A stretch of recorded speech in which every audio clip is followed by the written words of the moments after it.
saber, agora eu quero ver o que é que ele vai falar. Eu conheço pessoas que não param de estudar. Sempre estudando, mesma formação, e vem outro, vem outro, vem outro, vem outro. Você fala, nossa, que pessoa esforçada, dedicada. Ela é, tadinha, mas ela não aguenta mais, ela nem sabe por que ela estuda tanto.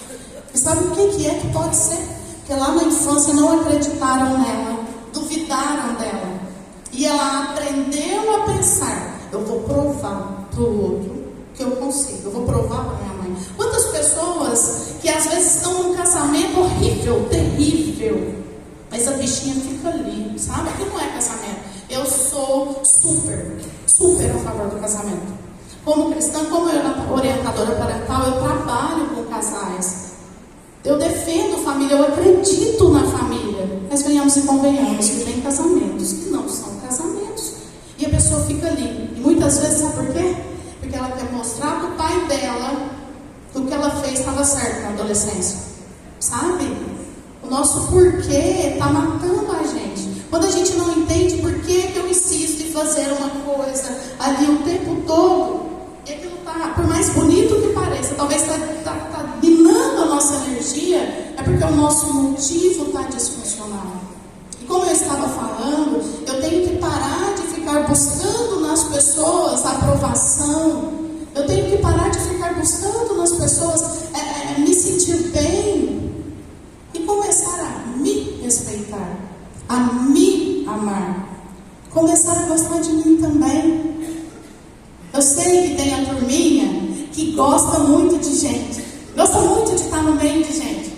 Sabe aquela turminha? Gente, eu amo temperamentos, tá? Eu amo método laser, para que a gente possa, conhecer mais as pessoas. Então temos a turminha daquelas pessoas, que são alegres, expansivas, chega no lugar e todo mundo vê. Temos aquela turminha de pessoas mais quietas, discretas, que amam ficar sozinha, sabe?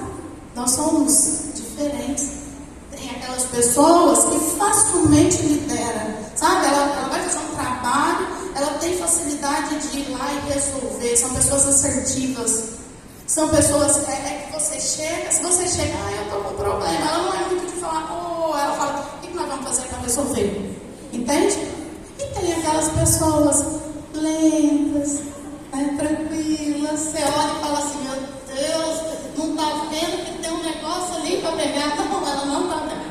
Ela não está vendo. Pessoas mais avoadinhas e tal. Então, quando a gente começa a entender sobre essas questões, você começa a entender que aquela pessoa que ela é mais quietinha, que ela é mais na dela, não é que ela não vai com sua cara. Não. É porque talvez ali ela é um do temperamento não. Quem conhece de temperamento aqui? Gente, se eu soubesse disso, eu sou casada, já tem mais de 24 anos, estou com meu marido aí, já vai fazer 30 anos. Se eu soubesse disso antes, eu teria me ferido menos, eu teria achado que tudo era sobre mim, eu teria ferido menos a minha filha, que é de um temperamento totalmente diferente de mim. Minha filha é mais seletiva, ela é do temperamento melancólico, quem conhece sabe, Ela é aquela pessoa, aquela menininha quietinha, e eu por causa de achar que eu tinha que ser agradável com todo mundo, eu saía rindo, falando oi para todo mundo, e aí Deus manda para mim uma menina quieta, tímida. Eu falo, não tem cabimento, deve ter algum problema essa menina, larga de ser chata, Laís. Gente, imagina uma mãe falar para a criança que ela é chata, uma criança que não sabe quem ela é. Ela não sabe se ela é legal, ela não sabe se ela tem algum problema. O cérebro dela tem desenvolvimento, ela está aprendendo. E o que uma mãe fala, o que um professor fala, gente, entra como verdade absoluta. E quando eu estou falando que os pensamentos que você tem sobre você aprendeu a tê-los, é baseado no que você ouviu na sua infância. E a coleguinha do seu lado também. Então, às vezes, o que ela está pensando é diferente de como você pensa. A maneira como a pessoa do seu lado enxerga a vida é diferente do jeito que você enxerga. Então, reforçando, nem tudo é sobre você. Nem tudo é sobre mim. Cada um com a sua história. cada um com as suas crenças, cada um com as suas dificuldades para serem resolvidas, para serem avançadas. Sabe quando a gente olha para o fulano, né? Eu gosto muito da teoria, para quem quer saber, deixa eu falar. Eu preparei um material para todos vocês e eu queria muito ter trago esse material para entregar para vocês aqui, mas não dá. Aí eu tenho um material em PDF, tá? Que depois eu não sei, eu vou ver aqui com a Débora para quem que eu mando. Talvez cada diretora receba esse material e vocês possam recebê-los, tá? Eu vou pegar só um parênteses. Gente, entra lá no meu Instagram e começa a me seguir. Lá você consegue entrar para um grupo de WhatsApp. Já tem 2 anos esse grupo, já tem um tanto bom de gente, onde a gente fala sobre questões emocionais, tá? Teologia, mais neurociência e psicologia. Então vamos participar lá. Nós precisamos melhorar, porque tem muita gente precisando da nossa ajuda. Mas voltando para cá, né? Quando a gente começa a entender que nem tudo é sobre mim, eu começo a me ferir menos. Quando eu começo a entender que somos diferentes, que cada um tem a sua história, que cada um tem as suas dores, eu me decepciono menos. E outra coisa, preocupe-se mais com a sua vida, porque a sua vida é extremamente valiosa. Mas eu tenho filhos para cuidar, mas eu tenho um casamento para cuidar, mas eu tenho o meu trabalho, eu tenho as minhas crianças. Mas se você não estiver bem, minha querida, aí como você vai fazer, meu querido, né? Estamos os meninos também. Deixa eu falar uma coisa aqui para vocês.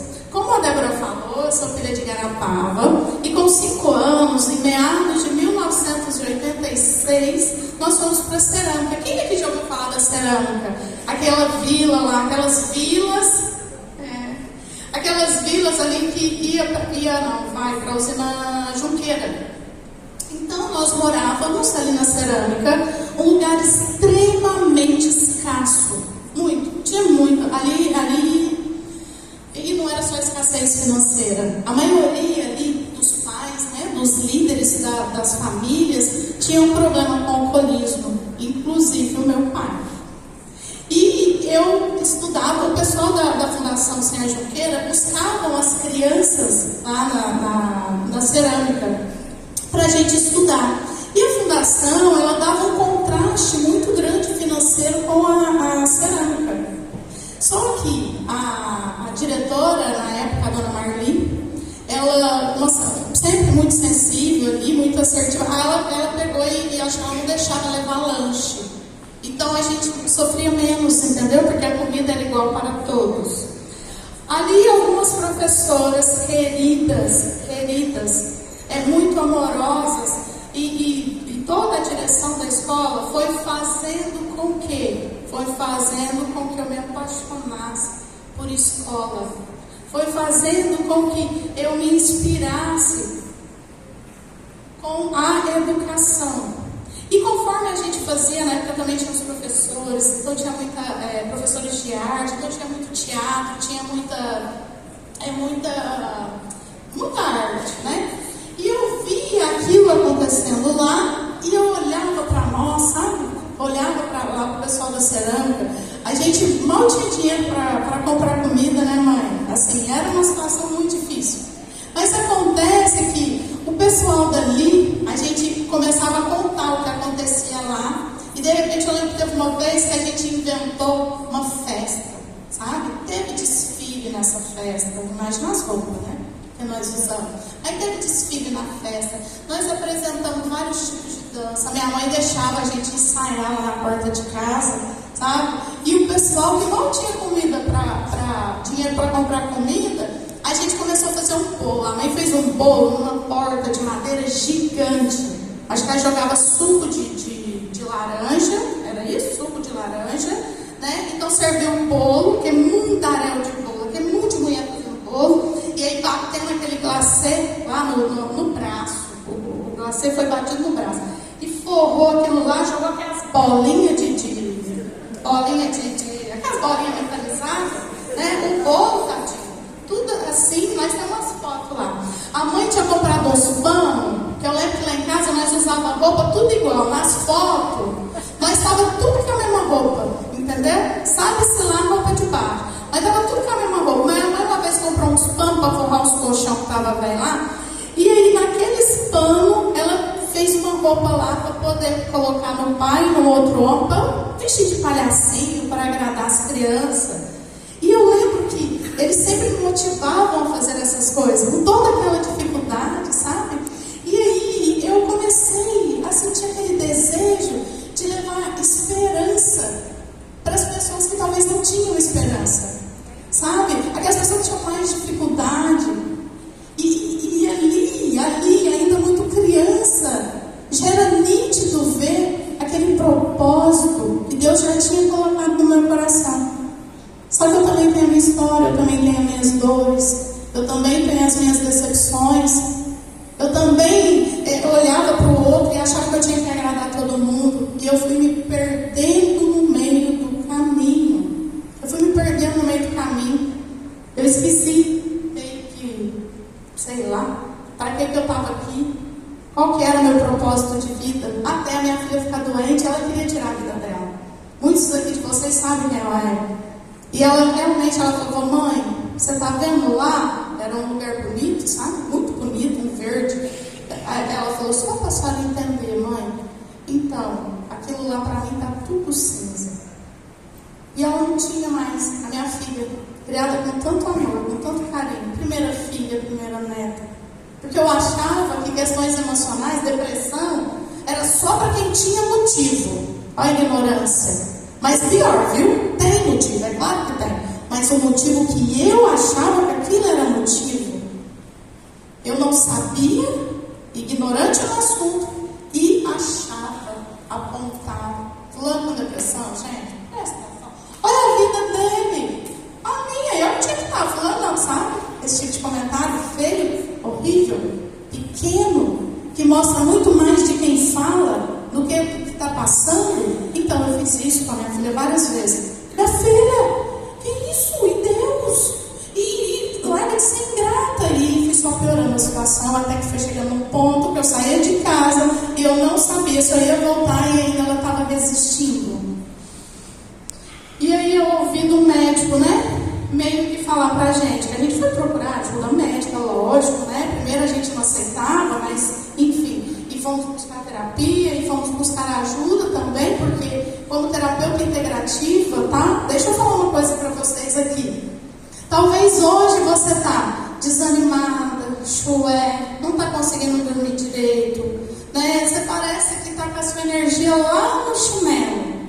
Pode ser questões emocionais, físicas e também espirituais. Somos seres integrais. Nós precisamos olhar para nós como esse todo. Tá, mas aí eu pegava só a parte espiritual, eu pegava a parte emocional, querendo mostrar para ela que ela não tinha motivo de estar depressiva, e eu só estava piorando a situação, ignorância, achando que as coisas eram, sabe, em torno de mim. Até que eu fui quebrada. Eu louvo a Deus por ter sido quebrada daquele jeito. Porque eu precisava entender sobre mais essas questões emocionais. Eu precisava entender por que é que um filho que é criado com tanto carinho parece que está dando ruim, está dando errado. Por que será que um casamento que eu faço tudo está acabando, ou já acabou, ou nós estamos fingindo que estamos casados? Por que será que eu me dedico tanto no trabalho e parece que ninguém me vê, ninguém me valoriza? Por que será? Eu estava em pedaços. Eu estava desconectada de quem eu era. Eu estava olhando muito para fora. E eu estava sendo convidada por Deus para olhar para dentro e tratar em mim aquilo que precisava ser tratado. Gente, de forma inconsciente, muitas vezes nós transbordamos, nós sangramos em cima das pessoas que não tem nada a ver. Sabe aquela pessoa que você não suporta a voz? Gente, eu não suporto a voz. E aí fala assim: o que foi que ela te fez? Ah, eu não suporto. Olha, chega a arrepiar. Deixa eu falar uma coisa para vocês. Nós somos o resultado de nós vivemos, temos arquivos informacionais. Por que tem criança que fala assim, ai, que dó, que dó. Criança não, é que eu trabalho no instituto, até o doutor já foi lá. E tem algumas crianças que falam assim, tio, eu sou burro. Quem te fez você acreditar que ele é burro? Primeiro que burro é um bichinho tão bonitinho, né? Quem fez ele acreditar que ele é burro? Tem adulto que fala, pelo amor de Deus, odeio matemática. Facilidade nenhuma com a matemática. Gente, talvez não é verdade. Talvez fizeram ele acreditar, ou não fizeram, ele acreditou que tinha aquela dificuldade. Então, às vezes, você tem ranço, repugna, embrulha, por causa de a voz de alguém que não fez nada com você, tadinha. Ela tem culpa da voz que ela tem? Gente, o meu sonho era ser cantora, tadinha da mãe. A minha mãe, ela sempre é muito sincera, sabe? Ela sempre falava assim, nossa, minha mãe não é daquela que fala que linda, ela fala, nossa, que cabelo frito. Ela falava muito do cabelo, assim, quando tá feia, ela fala. E aí eu gostava muito de cantar. Ainda bem que a minha mãe, ela me despertou e falou, filha, faz isso não. Senão, às vezes eu ia querer cantar para vocês, mas eu já sei que não. Mas, por exemplo, que culpa que eu tenho da voz que eu nasci? Eu não sei se tem alguém arrepiando aqui de escutar a minha voz. Entendeu? Mas acontece que pode ser que lá na infância, lá atrás, alguém com uma voz parecida com a minha, ou com quem você implica, judiou da sua mãe, fez algum mal com o seu irmão, ou fez alguma coisa com você. Nosso cérebro, ele arquiva tudo. Sabe quando a criança está brincando perto de você, parece que ela não está prestando atenção em nada? Gente, ela está absorvendo tudo. E talvez esse ranço que você tem da coleguinha, do coleguinho, você está pondo um valor, você está colocando uma dívida na conta que a pessoa não tem nada a ver. Eu não tenho culpa se você tem ranço da minha voz, entendeu? Nasci assim, que eu posso fazer com voz, né? Disse que dá para melhorar, vamos ver. Mas a gente às vezes está colocando na conta do outro uma dívida que não é do outro. O santo não bate. Para com isso. Né? Então eu preciso olhar para mim, questões internas, e eu garanto para você, se você tratar feridas, se você tratar questões, se você se resolver, se você se conectar com você, a vida ela fica mais leve. Eu não estou falando fácil porque a vida não é morango. Os meninos falam muito para mim, tia, você está achando que a vida é morango? Eu nem gosto muito de morango, né? Mas assim, a vida eu sei, ela não é fácil. Gente, mas ela não é também tão pesada assim. Viviane, é assim, você que não sabe da minha história, eu não sei.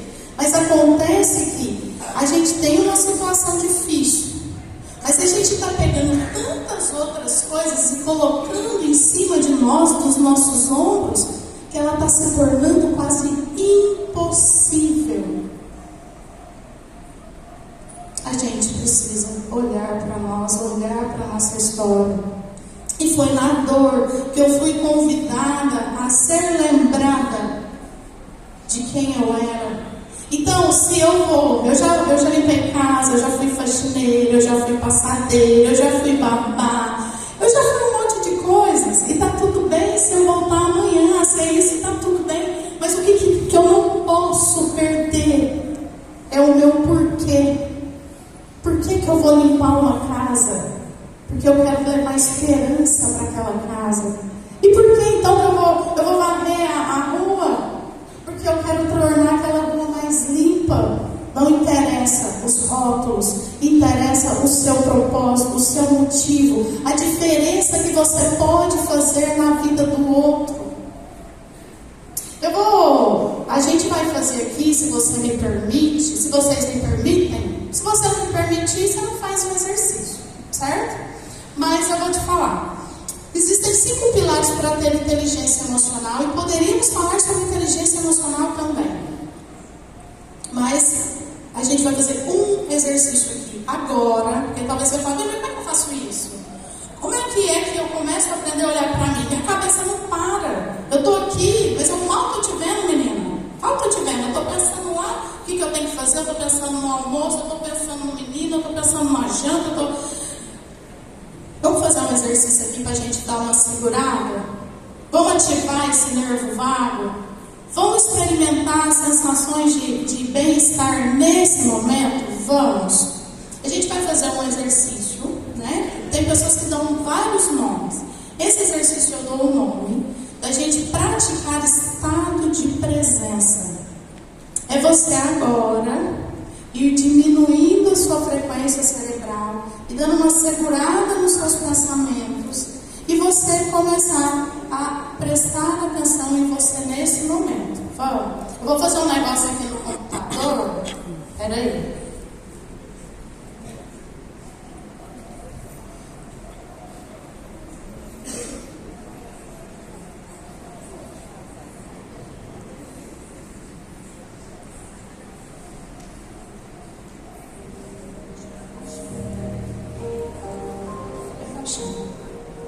Agora, nesse momento,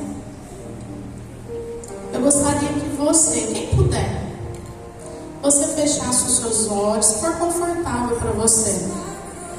Você vai fechar os seus olhos e você vai começar a prestar atenção na sua respiração. A respiração é automática, mas agora não. Você de forma consciente, você vai puxar o ar pelo nariz e solta o ar bem devagarzinho pela boca. Observe a sua respiração. Observe o movimento que o seu corpo faz. Enquanto você respira assim, uma respiração lenta, profunda. E com os olhos fechados eu vou pedir para que você apenas se observe.